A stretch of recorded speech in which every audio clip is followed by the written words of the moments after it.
Today we've got the pleasure of reviewing Jan Sarnowski's Druid Knoweth. We hope you enjoy this. Subscribe to Happy Horologists.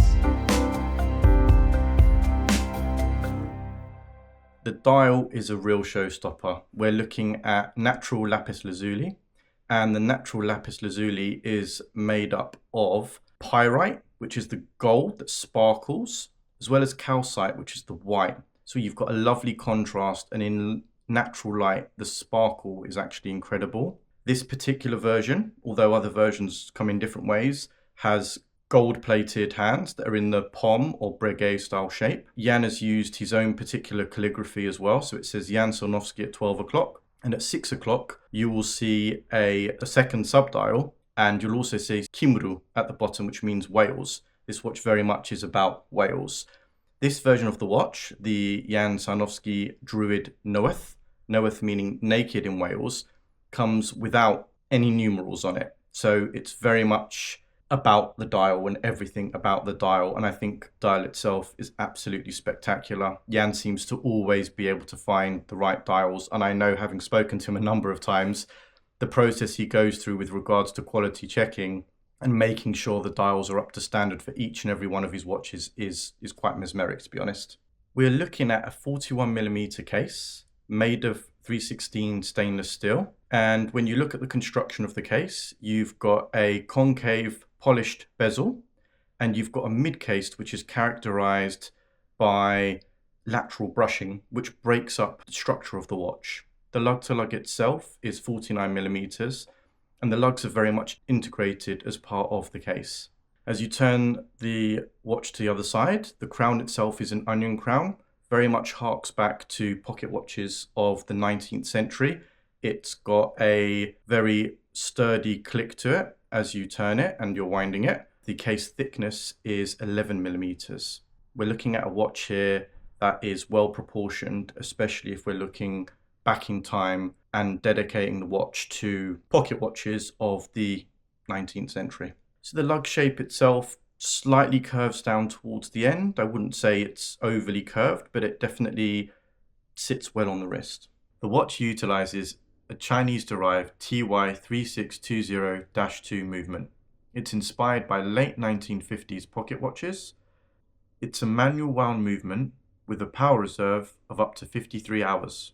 It semi-oscillates with a frequency of 3 Hz or 21,600 vibrations per hour.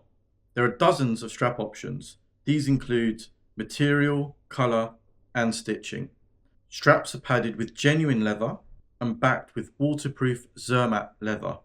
The stitching used is the highest quality coats or Gotterman thread. Each strap comes with the deployant J. Sarnowski signed buckle. Subscribe to Happy Horologists. This watch is so special from so many different angles. What is the first thing that you most like about it? It's an obvious one, to be honest with you. It's the dial. There's something about Jan's selection of natural stones that is so coveted by so many people. This variant we've got with us at the moment is a natural lapis lazuli dial, but for me, it's the magic of the pyrite and the calcite that he's got in the dial. So the calcite being the white element and the pyrite being the gold element. And as you move the watch side to side, up and down, you're going to see that sparkle that comes from the pyrite, and it's just a wonderful contrast. And I've long been an admirer of his calligraphy. He knows this. I've said it to him multiple times. There's something very classical, very timeless about the calligraphy. And in the previous model, the original Druid, if you want to call it that, he had numerals. This new version is the Knoweth, or the naked version, as we'll call it. And again, it's all about the dial here. There isn't anywhere to escape. You are looking at the dial every single moment you're looking at that watch, because there are no indices there for you to look at. And quite interestingly, actually, telling the time is relatively straightforward. As much as watch lovers, we don't necessarily have to know the exact time, and it's about the admiration we might have for the watch. But the reality is you can tell the time pretty simply, to be honest. Yeah, absolutely. And it doesn't strike me as a watch where telling the precise millisecond of what the time is the what this watch does not serve that purpose. It serves you knowing what the time is pretty much to a minute, more or less, but it's not about ultimate precision. It's about presence, I would say, the way it comes across on my wrist when I'm wearing it. It's the presence in the moment, and for a special occasion, I would wear this definitely to like a cocktail night or out to cinema or any kind of fancier event, certainly. And then I think a point around it is we're not necessarily talking about it being a watch where you're wanting to know the exact time. But the other side of the story is that Jan will take the time to calibrate every single watch. He cares deeply about what he's making. Mm-hmm. And I've had various conversations with him around quality control. And I know M, his partner, also is involved in quality control. So we're talking about a product which is really a labor of love. Mm-hmm. And this is coming from the conversations I've had with him. Now, is it quite a big lug to lug? Yes, it is. And it might be that for some people it doesn't fit their wrists. But I think what Jan wanted to achieve with this watch was a watch inspired by pocket watches. And therefore, if we go back to pocket watches, they were generally bigger in size. So it makes sense that the watch is slightly bigger. When you look at the calligraphy, as I've said before, it's quite classical, very Jan, because that's what I associate him with. But you've also got an onion crown. Again, we're going back to traditional watchmaking. It doesn't feel too big on my wrist, even though my wrist is only 7 inches, so it's like small wrist.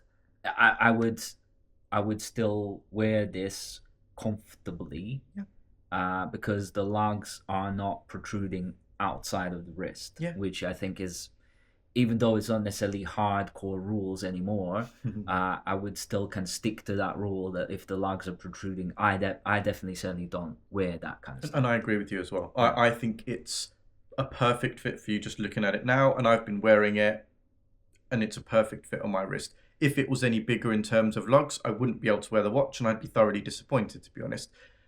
The topic around strap watches, this idea that a watch has to have quick release is almost a must nowadays, and this watch does come with quick release straps. I think where he takes it a step further is the use of a deploying clasp. Now, some people might be traditionalists and like the idea of a tang buckle, but the deploying clasp gives you more security when you're wearing the watch. The chances are that if it comes undone, you've still got it on your wrist. It hasn't fallen off your wrist. And I think that makes a big difference as well. I personally like the deployant clasp because it reminds me more of the bracelets. And just generally, I think its usability of a deployant clasp is better. Yeah. And so it's easier to put it on, put it off, and maybe even like adjust in general, because sometimes I struggle, for example, with straps to get it into the right hole that I'm used to, whereas with this it always is like the right way. For me, who is into integrated bracelets and all that stuff, this feels a lot more closer to the integrated bracelet feel, and as such it's a go for me, like as in let's go. I've got a question for you actually. This version of the watch comes with gold coloured hands. There are two options. If we're talking about Jan, he provides options. We can talk about it with regards to strap choices, materials, colours, as we have done. But this version here comes with gold-coloured hands. You can get it with silver-coloured hands. What would be your preference? My preference would be silver-coloured because I'm just generally a kind of simpler is better kind of guy. Gold is not necessarily my go-to choice. It's in general, silver just works better with with the outfits that I wear. So it's very personal choice. The mathematician in me says that there are hundreds of permutations and combinations you can pick from. So there's no way that anyone out there, as far as I can calculate in my head, can not find a permutation that suits their I completely agree with that. Yeah. We were looking at the strap options and it was varied. And again, whether it was the colour of the strap, whether it was the type of material, this watch lends itself to having fun with straps. And I think it's very much a dress watch or an everyday watch. But I guess the options he provides in the first place are superb. Yeah, so just to clarify, so you've got two colors of hands. Yep. 2 colors of dial. So not even colors per se, it's 2 material choices. Yeah. We've got lapis lazuli, which we've got here with us today, and also malachite as an option.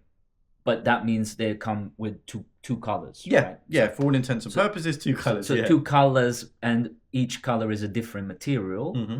And then you've got different colors of straps, different materials of straps, and different stitching of straps. Yeah. And when you do the permutations, combinations of that, and you can choose on his website, you can literally spend hours just thinking what combinations you want. And this is hugely attractive to me, certainly, because I would be a stickler for each one of those parameters to be suiting both my collection, my style, my character, let's say, and just generally what I like and want to have. So I think it's very useful and practical option and choice that Jan is offering with this. If I was to say to you the price of this watch is £300, what would you say in response to that? That's just ridiculously cheap and impossibly it's high advertising, value isn't it? for money. Yeah. It's £300 that watch. So you're talking about stone dial, you're talking about the Chinese derived movement, which again he calibrates to make sure it does run very well. You've got his stone selection, which I think is one of the best out there. And I'm talking watches full stop. Mm-hmm. That's how much high praise I've got for Jan's selection of stones. I've had these conversations with friends as well, and not one of them will look at me and go, I can't disagree with you. His stone selection is fundamentally superb. And for £300, yeah, it's kind of watch. It's a kind of watch that you would want to get one for each member of your family. So in my case, there's like 2 children and a wife, so like I get 4.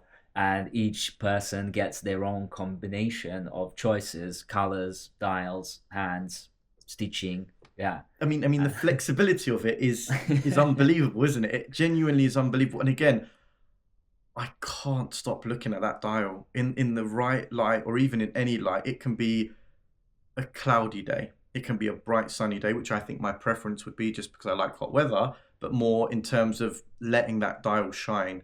There's not much like it out there. And I had a question in terms of lapis lazuli. All lapis lazuli is always this kind of sparkly kind of... No? So the truth is that when you're looking at a stone dial, you're looking at every stone dial being unique. Every cut will be unique. And when we're talking about what the dial consists of, again, we spoke about the idea of there being pyrite and calcite. The calcite being the white element, the pyrite being the gold element. That will vary on every single cut. So therefore, every single stone you get, it will look different. There might be an idea that there's less calcite, so it looks more blue. There might be an idea that there's more pyrite, so you end up with more gold flecks in it. It literally varies watch to watch, and you are essentially wearing a piece unique each time you wear that watch. Which is also another reason why it lends itself to each collector potentially having multiples of this, because it's not just the configuration. Well, I mean, the configuration is not it's not a small thing. There's lots of configurations, but with that you get a piece unique stone cut. So even if you just, for example, went with exactly the same configuration and you got 4 watches, they would still all be different in their way because of the nature of the stone. And again, you spoke about the idea of it being your preference to have silver coloured hands. And I would say to you, yep, that's a great choice. And truth be told, before I spent some time with the original Druid, which did have numerals, I would have said that's obvious to me to go for silver coloured hands. But actually, when I spent time with the previous version, it also had gold hands. And at first I was like, does that sit right with me? There's something maybe a bit too blingy, is a word you've often spoken about. But actually, on the previous version of this watch that I had, it had quite a big gold fleck in it. And all of a sudden, the dial worked so well with the hands because they coordinated really well with each other. So actually, is it based on the cut of the stone that then impacts on which hands you go for? And the truth is, it doesn't matter. You pick what you want. The options are there. One thing I can imagine that collectors and owners of this particular watch, when they see each other and meet each other and come across, they might have so much fun comparing what configuration do you have, how does your one look, let me try Swap, yours yeah. on the wrist and stuff like that. So here's the other side of it, and again, I think we've spoken about it in previous reviews or founders conversations, the people behind the watch. Jan is someone I've known since the beginning of this year, someone that at times I imagine I've annoyed by my excitement about the watch, but someone who is genuinely into watchmaking. They fundamentally, from the age of 13, when he was working on watches with his grandfather, to the present day, this is a man who lives and breathes watches. We're talking about someone who has some incredible ideas. And again, I'm not privy to share that information. Me and Jason might know some of this. But the reality is I know him as a watchmaker. I know him as someone who deeply cares about watchmaking and someone who's very much into craftsmanship. So there will be some watches in the future that make use of his many talents that he has as well.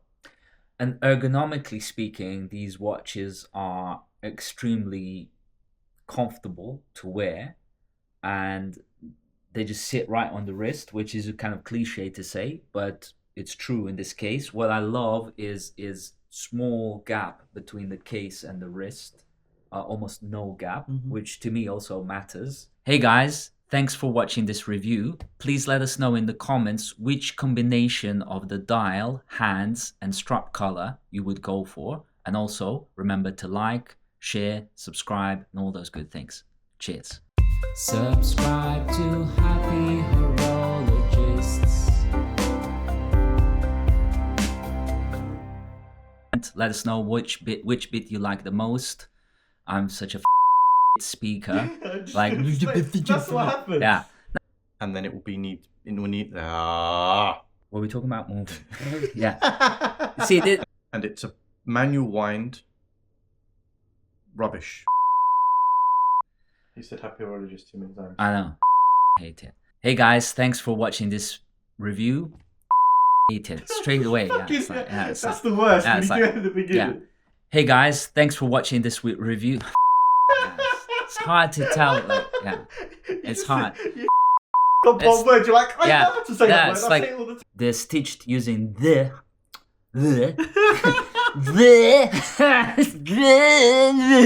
21,600 VPH, which is, I've forgotten what that stands for, right? Vibrations per hour. Vibrations per hour.